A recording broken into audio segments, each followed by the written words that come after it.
Assalamu alaikum Helwin. Welcome to my Ramadan series episode number 10. আজকে দেখাবো কিভাবে chicken fry করবেন।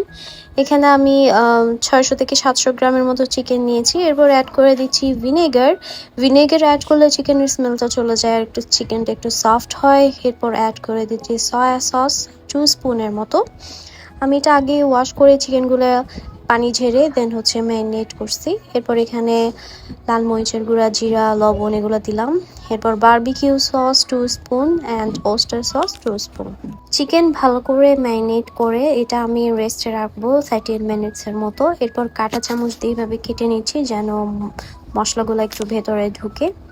এরপর আমি এখানে চিকেনকে রেস্টে রেখে এখানে আমি কোটিংয়ের জন্য 2 কাপ ময়দা দিয়েছি।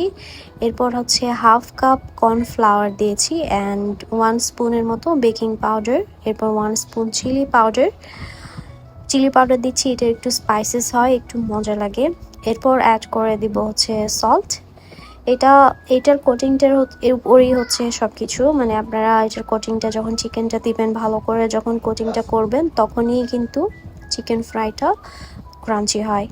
সো এখানে আমি একটা বাটিতে একটা পানি নিয়ে নিয়েছি আর আরেকটা বাটিতে চিকেনের জন্য যে কোটিংটা রেডি করেছি ওটা।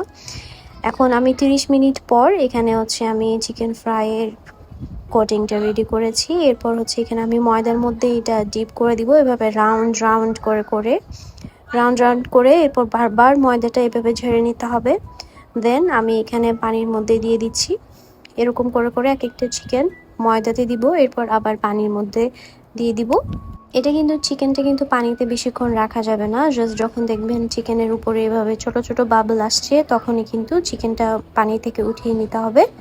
উঠিয়ে নিয়ে আমি এটাকে আবার ময়দার মধ্যে ডিপ করব, আবার সেম রাউন্ড করে করব। এভাবে রাউন্ড করলে কিন্তু চিকেন ফ্রাইয়ের উপরের যে লেয়ারটা থাকে এটা ক্রাঞ্চি হয়। সো এইভাবে একটা করে আমি সবগুলো চিকেন করে নিয়েছি। এখানে সবগুলো চিকেন অলরেডি আমি করে ফেলেছি, আপনারা এখানে দেখতেই পাচ্ছেন। এটা কিন্তু যদি চিকেনের স্কিনটা যদি থাকতো, চামড়া যদি থাকতো তাহলে আরও বেশি মজা হয়, বা যারা চামড়া পছন্দ করে না চামড়া ছাড়াও করা যাবে। এরপর সময় ফ্রাই করার পালা। অবশ্যই চিকেন ফ্রাইয়ের তেলটা অনেক বেশি গরম করে দেন মানে গরম হওয়ার পর চুলার আঁচটা একটু কমিয়ে এরপর একটা করে চিকেন দিয়ে দিবেন। অ্যান্ড যখন ফ্রাই করবেন তখন বেশি আঁচ দিবেন না, মিডিয়াম আঁচে কিন্তু ফ্রাই করতে হবে। বেশি আঁচ থাকলে, চুলার আঁচটা যদি বেশি থাকে তখন দেখা যায় চিকেনটা কালো হয়ে যাবে। এরপর এখানে আমার chicken fry ready, must try. By.